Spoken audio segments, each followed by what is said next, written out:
pessoal, hoje temos aula de geografia, vamos falar um pouquinho sobre governo e os 3 poderes que atuam no Brasil, no território brasileiro. Bom, gostaria de falar com vocês um pouquinho, começando sobre o poder executivo. Quem faz parte do poder executivo? Quem forma essa equipe do poder executivo? Presidente do país e seu vice, governadores dos estados e seus vices e prefeitos dos municípios e seus vices. Qual seria a função dessas pessoas, desses personagens, né? Desses governos? Seria executar as leis que já existem em favor do povo. Ou seja, existe uma Constituição, existe um grupo de regras que a gente chama de leis, que servem para garantir os direitos das pessoas, dos cidadãos brasileiros e para garantir alguns limites do que pode e não pode ser feito em sociedade. Então, tanto o presidente do Brasil para o povo brasileiro, quanto o governador dos estados, no caso do governador do Espírito Santo, para o povo capixaba, quanto os prefeitos, no caso de onde nós vivemos, o município de Vila Velha, para os cidadãos vilavelhenses, devem governar com o intuito de garantir com que o povo tenha os seus direitos garantidos, as suas necessidades supridas e os seus deveres cumpridos. Então, dentro da lei, essas pessoas precisam governar para garantir que o povo seja atendido naquilo que necessita. Que leis são essas? De onde surgem essas leis? De um outro poder chamado poder legislativo. O poder legislativo, quando a gente fala de país, ele é composto pelos senadores, né, no Congresso Nacional, senadores, deputados federais, que fazem com que as leis sejam criadas e também fiscalizam o trabalho do presidente e da sua equipe para ver se ele está cumprindo essas leis e cobram dele. No estado, isso acontece com o governador e os deputados estaduais, que também acompanham o trabalho do governador para ver se ele está cumprindo. No caso do município, na Câmara Municipal, isso é feito pelos vereadores, que criam também as leis observando as necessidades do povo e vigiam o trabalho do prefeito e fiscalizam para ver se o prefeito está cumprindo essas leis em favor do povo, se ele está atendendo às necessidades do povo. Então, eles observam se essas leis estão sendo aplicadas e se elas estão sendo criadas. Então, como eu disse lá, o prefeito, o governador e o presidente trabalham em cima dessas leis criadas por este poder legislativo. Além do poder executivo e do poder legislativo, existe o poder judiciário, que são juízes, são promotores, desembargadores, os ministros do Supremo. Então, o que essas pessoas fazem? Elas observam o trabalho dos outros 2 poderes e aplicam a lei. Então, a lei diz que o presidente tem que fazer isso, aquilo, outro. A lei diz que o cidadão tem direito disso, daquilo, outro. E isso não está acontecendo, isso chega então para o judiciário, e o judiciário diz o seguinte: para quem não cumpriu a lei, a própria lei diz que a punição é essa e essa. Então, você vai ser enquadrado na lei. Então, o judiciário aplica, em última instância, por final, ele aplica a lei para quem não a cumpriu. Esse é o objetivo do judiciário. Bom, vamos falar um pouquinho então também sobre como nós escolhemos os nossos governantes. Então, agora a gente vai falar só do nosso município. Acontece de igual forma para os estados e para o país, tá? A escolha do governador e do presidente também acontecem pelo voto direto, mas nós vamos falar um pouquinho então aqui do município. Pelo voto direto, as pessoas escolhem os seus governantes, né? Então, as pessoas que desejam se candidatar passam lá por um processo e aí se colocam à disposição, se tornam elegíveis. E aí o povo, observando aquelas pessoas que estão disponíveis para aquele cargo, vão lá e vão votar e escolher. Então, nós escolhemos o nosso presidente, nós escolhemos o governador, nós escolhemos o prefeito, nós escolhemos os senadores, os deputados federais, estaduais, e nós escolhemos os vereadores. Então, toda essa equipe que trabalha no nosso governo somos nós que escolhemos. Por isso é tão importante termos consciência de escolher bem, para que a gente tenha pessoas que nos representem bem e que usem bem a lei ao nosso favor e que nos atendam na nossa necessidade, na necessidade de todos, do pobre, do rico, né? Para que a gente tenha as nossas necessidades atendidas, os nossos deveres cumpridos, ok? Então, o papel do cidadão é muito importante na escolha do seu candidato e no cumprimento dos seus deveres.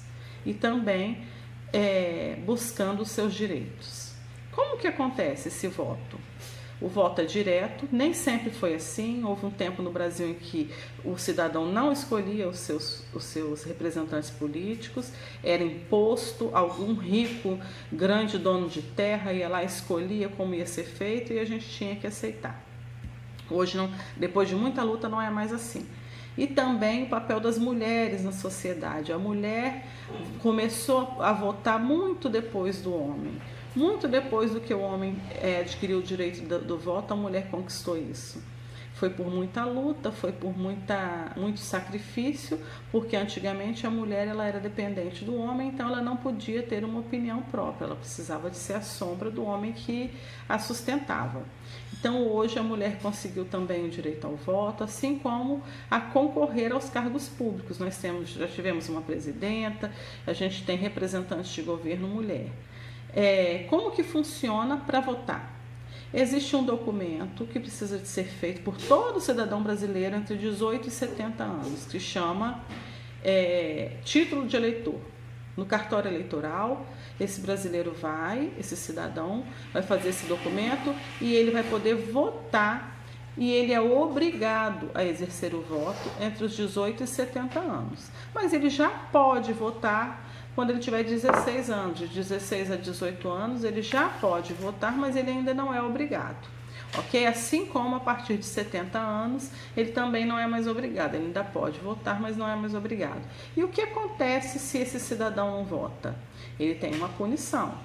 Lembra do judiciário? O judiciário decidiu que quem não vota tem uma punição, porque a nossa lei diz que precisamos votar, somos obrigados a votar. Então é importantíssimo desde pequenos vocês terem essa visão política de quais são as necessidades do povo, de que nós escolhemos os nossos representantes, então nós precisamos ter muita atenção nessa escolha. Além disso, a gente tem que pensar o seguinte: um município vive como? Como que nós vivemos a nossa casa para termos as nossas necessidades garantidas? Nossos pais não precisam trabalhar, os pais de vocês? Os meus pais, quando eu era criança, agora no caso eu trabalho para cuidar dos meus filhos. Não precisa trabalhar para poder garantir que o filho tenha comida, que tenha moradia, que tenha brinquedo, que tenha roupa, que tenha remédio, que tenha escola. Tudo isso custa dinheiro, não é? Para o município também essas coisas custam dinheiro. E como que esse dinheiro surge? Porque até o prefeito, o salário dele também vem do município. Então, ele não tira do bolso dele para pagar essas necessidades do município.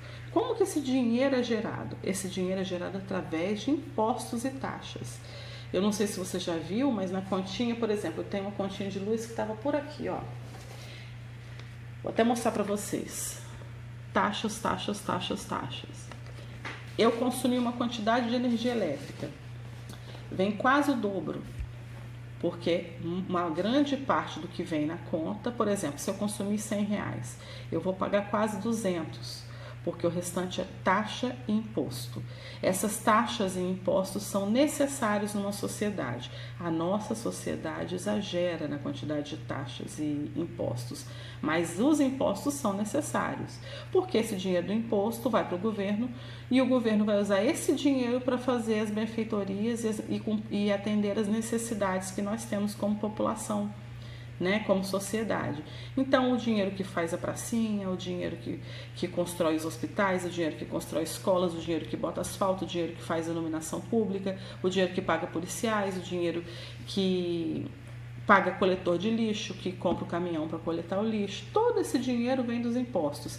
Cada balinha que a gente compra, uma canetinha que a gente compra, ela não custa o custo dela não é exatamente aquilo tudo que é cobrado. Uma grande parte do valor dela vai para impostos. Então, balinha que você compra, pirulito, picolé, material escolar, móvel, carro, para tudo que nós consumimos na sociedade, existe uma taxa, um valor, um percentual que vai para impostos que devem ser usados para fazer aquilo que a população necessita, para construir aquilo que a população necessita. Então, o nosso país, que tem taxas altíssimas e impostos altíssimos, está com tudo perfeito, né? Tudo resolvido. Porque tem dinheiro para fazer tudo que a população precisa? Não. Tem o dinheiro para fazer tudo que a população precisa, mas nesse processo aí nós temos uma coisa muito triste chamada corrupção. O dinheiro vai para o governo e o governo usa para benefício próprio e não faz aquilo que a população precisa. Eu não estou falando de governo A ou governo B, tá, pessoal? Estou falando de modo geral. O governo comete o ato de corrupção, os políticos cometem atos de corrupção, pegam esse dinheiro e guardam. Então, por exemplo, chegou aquele dinheiro ali que era para construir alguma coisa, daí aquele político olha e diz: nossa, eu queria tanto ter uma fazenda e eu nunca pude comprar, então eu tenho esse dinheiro aqui e eu vou comprar uma fazenda porque eu estou com vontade, eu quero muito ter uma fazenda. Daí ele fica seduzido por aquele dinheiro e compra a fazenda dele. E sabe o que acontece? Aquele dinheiro era para construir um hospital. Pessoas que iam ser atendidas por aquele hospital, que iam ter remédios, vão morrer sem ter o hospital, porque alguém usou o dinheiro mal. Então é muito importante ter uma boa administração em qualquer tipo de governo, que o dinheiro seja usado de forma digna, de forma justa, que seja bem administrado para que a sociedade tenha as suas necessidades atendidas. Então esse é um grande problema que existe no Brasil e em outros países.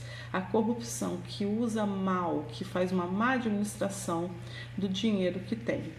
Então, as pessoas não têm suas necessidades atendidas. E daí a gente fala daquela questão séria que nós já estudamos, da desigualdade social, das condições de vida no município.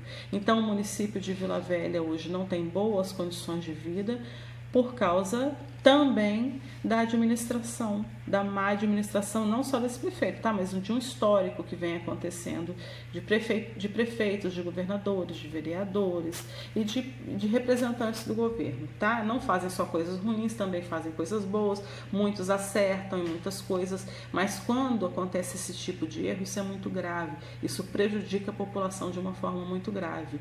Por isso, temos que ter consciência do voto, em quem votamos, quem é essa pessoa que vai nos representar. Ok, pessoal? Espero que tenha sido esclarecedor e aí a gente vai tirando as dúvidas que forem surgindo, ok? Beijo para vocês. Falando um pouquinho sobre o governo municipal, o prefeito governa o município. No município de Vila Velha, nós temos o prefeito Max Filho e o seu vice-prefeito, que é o Jorge Carreta, né? Então, nesse governo municipal, o prefeito tem o direito de escolher pessoas para fazerem parte da sua equipe que o ajudem no trabalho, ou seja, secretários municipais. Então, o prefeito tem um secretário de educação, um secretário de saúde, um secretário de obras, um secretário... Bom, ele tem secretários para as diversas áreas que a gente conhece aí, que nós precisamos de trabalho e ele precisa de ajuda para governar e para fazer as coisas funcionarem em todas as áreas, para não ficar ninguém sem ser visto nem atendido. Ok? Esses secretários são escolhidos pelo prefeito. O prefeito cumpre as leis feitas pelo legislativo, lembra? Os vereadores na Câmara Municipal vão lá e fazem as leis e fiscalizam essas leis que são feitas para que elas funcionem, para que a população seja atendida. Deveria de ser assim, pelo menos. Então, no município, nós cumprimos as leis municipais, as leis estaduais e as leis federais. A Constituição brasileira também vigora sobre o município de Vila Velha. Então, nós cumprimos esses 3 tipos de leis, ok? Leis que são adequadas para o município, com as características do município, com as características do estado e com as características do país. Além disso, Também temos o nosso judiciário, os juízes que julgam as causas. Então, passou pelo executivo, o legislativo criou, o executivo está executando e alguma coisa deu errada nesse caminho, o judiciário, também observando a lei, vai dizer, deu errado, então a lei diz que se você não cumpriu, lembra que eu falei da corrupção? Se você cometeu corrupção, se você cometeu qualquer outro ato que não estava dentro da lei, o judiciário pega a própria lei e diz, a consequência para isso é tal. Então nós estamos agora colocando sobre você a consequência, você vai ter que cumprir as consequências, a punição pelo ato que não deu certo, que você cometeu que não deveria. Então, o judiciário funciona também no município, assim como o executivo e o legislativo, pessoal.